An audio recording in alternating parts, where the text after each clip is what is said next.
Piliin natin yung kaibigan natin na mamahalin ka niya kahit na walang-wala ka.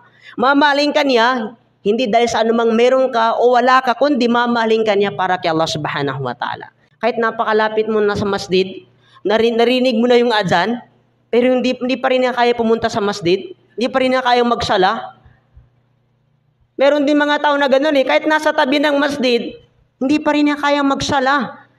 Kabaliktaran dun sa mga tao na yun, na kahit malayo sila sa masjid, pinagsusumikapan nilang pumunta pa doon sa masjid na yun para magsala. Palatandaan lang yun na ang kanilang mga puso ay mu'allakun fil masajid, konektado sa masjid.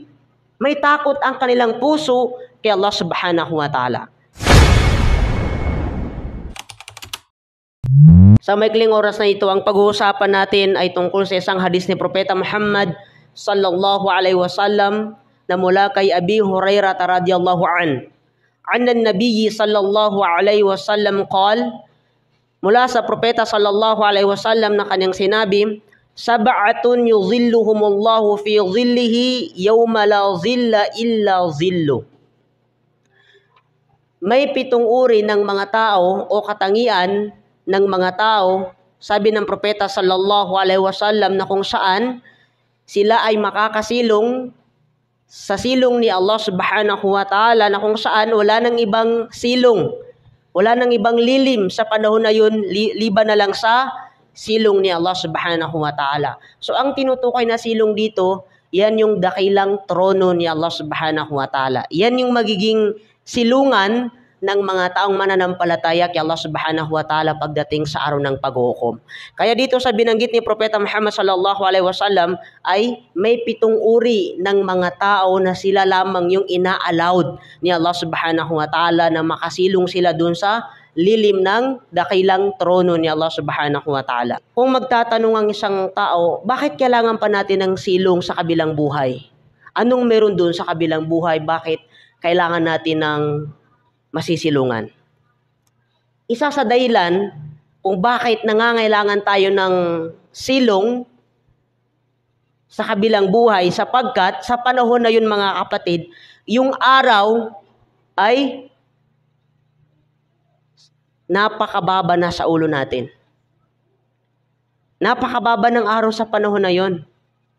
Kaya napakainit ng temperatura sa araw ng paghukom dahil lang yung araw ay napakababa. Ngayon, kung titignan natin, yung araw sa panahon natin ngayon ay napakalayo.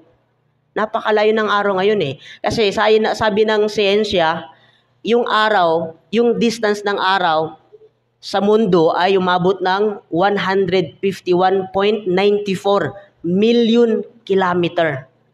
Yun yung layo, ang layo nun, no?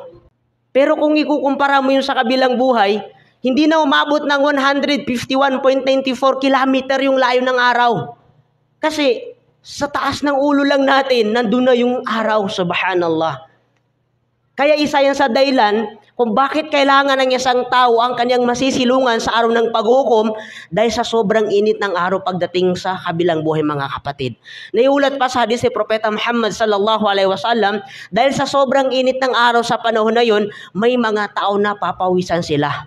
May mga tao, sa sobrang dami ng kanilang pawis, ay lalangoy sila sa mga pawis. Subhanallah.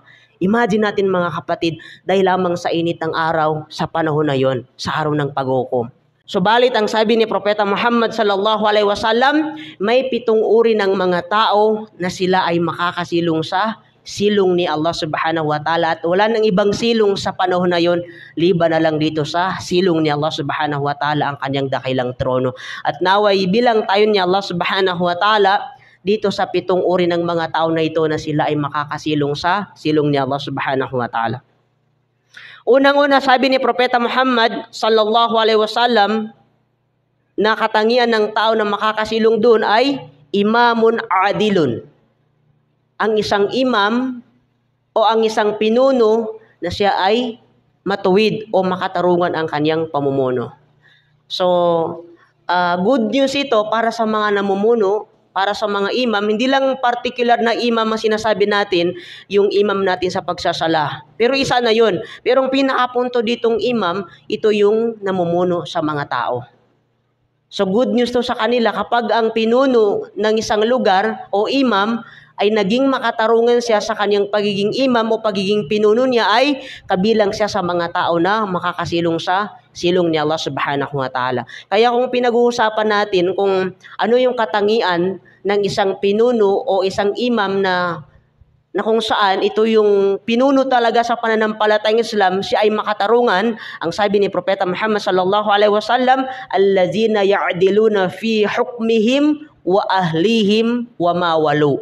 Isa yan sa definition kung papaano natin i-define ang isang pinuno na siya ay makatarungan.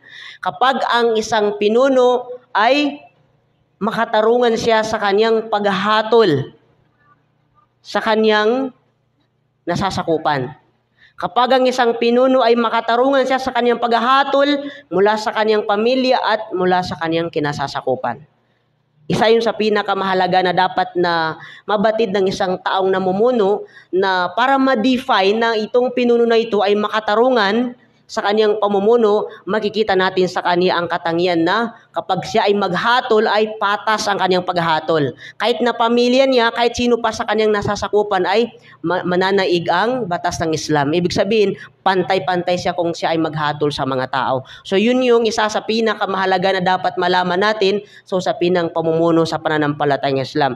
Kaya yung mga pinuno na yun na sila ay naging makatarungan sa kanilang pamumuno, sa kanilang nasasakupan, kabilang sila sa mga tao na papasilungin ni Allah subhanahu wa ta'ala, sa lilim ni Allah subhanahu wa ta'ala sa araw ng paghukom. Pangalawa, sabi ni Propeta Muhammad sallallahu alaihi wasallam, wa syabun nasha'a fi ibadatillahi ta'ala. Pangalawa, ito yung binata o kabataan na sila ay namulat o lumaki sa katuruan ng Islam. Ibig sabihin, yung environment niya, simula nung bata siya hanggat sa pagtanda niya, paglaki niya, ang nakita niya doon sa kanilang tahanan ay ang pagsasabuhay sa katuruan ng Islam. Kaya napakaswerte nung ganong mga kabataan, no? Lumaki sila sa kanilang tahanan, kasamang kanilang mga nanay at saka tatay, na maganda yung pagpapalaki sa kanila. Kasi ang nakita nila, ang kinamulatan nila yung katuruan ng Islam. Hanggat sa pagtanda niya, ay nadala niya yung katuruan ng Islam. Nahubog na siya sa katuruan ng Islam. Kaya kung ito'y pag-uusapan natin mga kapatid, papasok naman dito yung responsibilidad ng magulang sa kanyang mga anak. Ito yung paraan kung paano dapat tinutulungan ng magulang ang kanyang anak para maging isang mabuting tao. Para maging isang mabuting alipin ni Allah subhanahu wa ta'ala. Dapat ang mga magulang ay maging modelo ng kanyang mga anak. Anong ibig sabihin?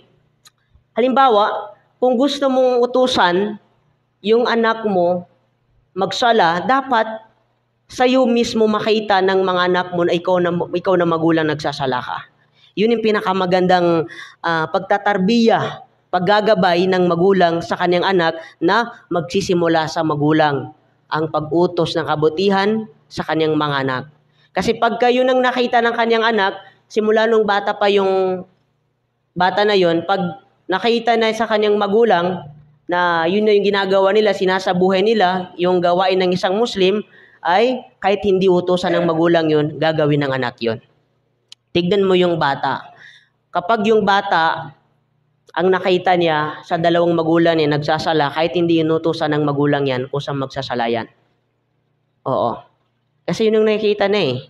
Kahit hindi utusan yan, magsasala yan. Nakikita niya. Hanggat sa paglaki nun, magsasala yun. Hindi inutusan ng magulang yun magsasala kasi yun ang kinamulatan niya sa kanilang tahanan. Kaya napakahalaga yun mga kapatid. Napakahalaga para sa part ng mga magulang na dapat na tayo ang maging modelo ng mga anak natin. Dapat na makita sa ating mga gawain, sa ating mga sarili ang katuruan ng Islam para ito ay gayahin ng mga anak natin. Pero kung babaliktarin mo, kung ang kinamulatan ng mga anak natin ay mga masasamang gawain, mga pinagbabawal ni Allah subhanahu wa ta'ala, i-expect mo kapatid na hanggat sa paglaki ng bata na yan ay gagayahin pa rin niya ang kanyang mga magulang sapagkat yun ang nakita niya, yun ang kinamulatan niya sa kanilang tahanan. Pangatlo, sabi ni Propeta Muhammad sallallahu alaihi wasallam na makakasilong sa silong ni Allah subhanahu wa ta'ala ay warajulun qalbuhu mu'allaqun fil masajid.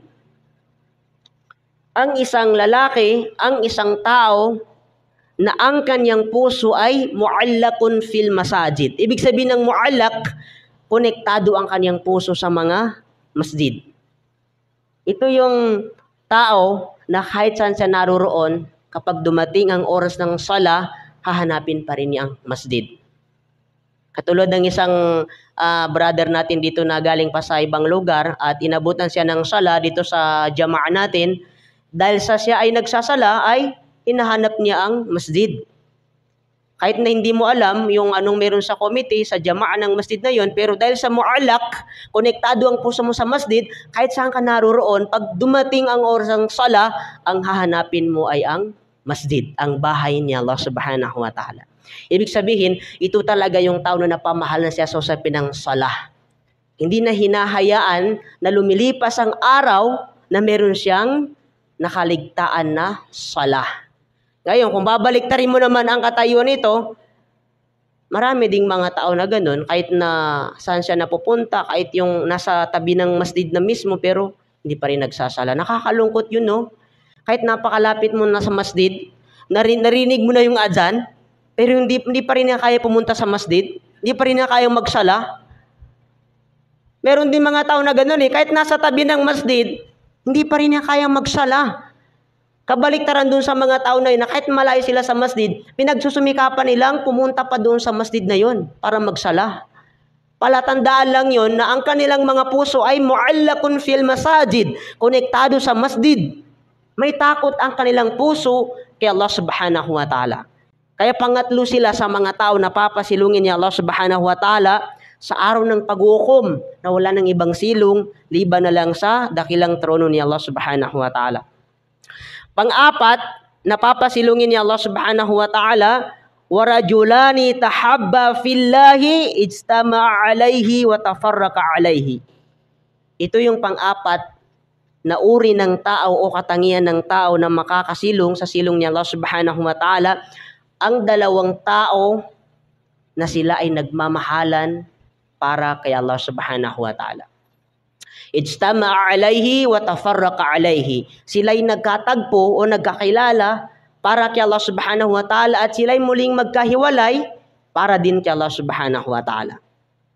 So ang tinutukoy dito mga kapatid, yung kapatiran naman sa Islam. Yung pagkikipagkaibigan na isa sa katuruan sa Islam na piliin mo yung maging kaibigan mo na parehas kayong may takot kay Allah subhanahu wa ta'ala. Dapat maging kaibigan mo yung tao na may takot kay Allah subhanahu wa ta'ala. Pangalawa, dapat yung maging kaibigan ng isang tao ay nagmamahalan. Minamahal mo siya at minamahal ka niya para kay Allah subhanahu wa ta'ala at hindi kayo nagmamahalan sa anumang bagay. Hindi kayo nagmamahalan dahil sa meron kayong negosyo. Hindi kayo nagmamahalan dahil sa meron kayong mga interest sa isa't isa. Kasi may mga ganun Sa panahon natin ngayon, dahil sa practical na pamumuhay, mabait lang siya, mabait lang yung kaibigan mo kapag meron siyang napapala sa'yo. Pag pwede siyang umutang sa'yo, mabait yan. Pero pag wala siyang mautang sa'yo, wala siyang makukuhang mabuti sa'yo, material na bagay, lalabas ang kanyang totoong ugali. Toxic yun at hindi yun ang tamang kaibigan na pipili natin sa pananampalatayang Islam. Piliin natin yung kaibigan natin na mamahalin ka niya kahit na walang-wala ka. Mamahalin ka niya, hindi dahil sa anumang meron ka o wala ka, kundi mamahalin ka niya para kay Allah subhanahu wa ta'ala. Yun ang pipili ng isang tao na maging kaibigan niya. Pagdating sa araw ng pag-uukom, yung dalawang tao na yun, babae man o lalaki, na nagmahalan sila para kay Allah subhanahu wa ta'ala, hahanapin niya Allah subhanahu wa ta'ala yung mga tao na yun. Tatawagin niya Allah subhanahu wa ta'ala yung mga tao na yun na nagmahalan para kay Allah subhanahu wa ta'ala. Ang sabi niya Allah subhanahu wa ta'ala, ayna mutahabbuna bi jalali. O kayong mga tao na nagmahalan para sa akin, nasaan na kayo sa araw na ito, sapagkat sa araw na ito ay papasilungin ko kayo sa aking silong na wala ng ibang silong, liban na lang sa aking silong. Subhanallah. Hanapin niya Allah subhanahu wa ta'ala. So yun yung pinakamagandang maging kaibigan ng isang tao, mga kapatid, dito sa mundo. Yung magmamahalan ang dalawang tao dahil lamang sa takot nila kay Allah subhanahu wa ta'ala. Sila'y nagkakilala dahil sa takot kay Allah subhanahu wa ta'ala at sila'y muling magkalayo sa isa't isa. Maring meron silang mga reason kung bakit nagkahiwalay sila, pero nagkahiwalay sila dahil din kay Allah subhanahu wa ta'ala. Para sa landas ni Allah subhanahu wa ta'ala, at hindi sila nagkalayo sa isa't isa dahil sa meron silang pinag-awayan sa isa't isa. Meron silang hindi pinagkasunduan. Ang kanilang paglalayo sa isa't isa ay dahil din sa takot kay Allah subhanahu wa ta'ala. So pang-apat sila sa mga tao na papasilungin ni Allah subhanahu wa ta'ala sa araw ng paghukom. Panglimang mga tao na makakasilong sa araw ng paghukom ay warajulun da'athum ra'atun zatu munsibin wa jamalin faqala inni akhafullah. Panglimang makakasilong ang isang lalaki na siya ay ina-attract ng magandang babae upang gumawa ng masama o sabihin natin na zina. Ina-attract siya, inaakit siya ng isang magandang babae at ang lalaki na ito ang kanyang sasabihin, inni akhafullah. Katotohanan, ako ay natatakot kay Allah subhanahu wa ta'ala. Ibig sabihin, kahit ano yung pang-aakit sa kanya nung babae na yon ay hindi niya papatulan sapagkat mangingibabaw ang takot niya kay Allah subhanahu wa ta'ala dahil alam niya na ang zina ay malaking kasalanan. Ang pangangalun niya, ang pakikipagtalik ng hindi mag-asawa, alam niya na ito ay malaking kasalanan na magagawa ng isang tao. Subhanallah. Talagang mahirap hanapin ang ganitong katangian ng lalaki, liban na lang talaga sa tunay na lalaki. Ano bang kahulugan ng tunay na lalaki? Yung maraming babae, marami siyang asawa, madaling magkagusto sa kanya yung mga kababayan. Hindi. Ang tunay na lalaki ay kung papaano niya kontrolin ang kanyang sahwa, ang kanyang desire sa mga masasamang bagay, lalong-lalo sa panunukso ng mga kababaihan. Yun ang tunay na lalaki na mananaig sa kanyang puso ang takot niya kay Allah subhanahu wa ta'ala. Kahit anong pang-akit sa kanya ng babae na yun ay hindi niya kayang gawin yun dahil alam niya na magagalit sa kanya si Allah subhanahu wa ta'ala. So, bilang reward sa kanya ni Allah subhanahu wa ta'ala doon sa pagiging masabar niya sa pang-aakit sa kanya ng babae na yon, isa sa reward sa kanya ni Allah subhanahu wa ta'ala ay makakasilong siya sa silong ni Allah subhanahu wa ta'ala sa araw ng paghukom. Pang-anim, na uri ng mga tao na binanggit ni Propeta Muhammad sallallahu alaihi wasallam, wa rajulun tasaddaqa bi sadaqatin fa akhfaha hatta la ta'lama shimaluhu ma tunfiqu yaminu. Ang isang tao o isang lalaki na siya ay nagbigay ng sadaka at sa kanyang pagbibigay ng sadaka ay kanyang ikinukubli at hanggat sa hindi nababatid ng kanyang kaliwang kamay kung ano ang inabot o binigay ng kanyang kanang kamay. Ibig sabihin, ito naman ay pasok sa usapin ng pagbibigay ng sadaka kung papaano maging ikhlas ang isang tao sa kanyang pagbibigay ng sadaka.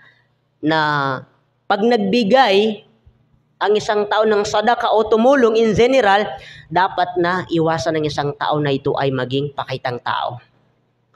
Pag gumawa ka ng kabutihan, hindi lang sa sadaka, hindi lang sa pagtulong, kundi sa lahat ng gawain natin na pagsamba kay Allah subhanahu wa ta'ala kabutihan, dapat na sinisecure natin na hindi ito mahuhulog sa tinatawag na riya.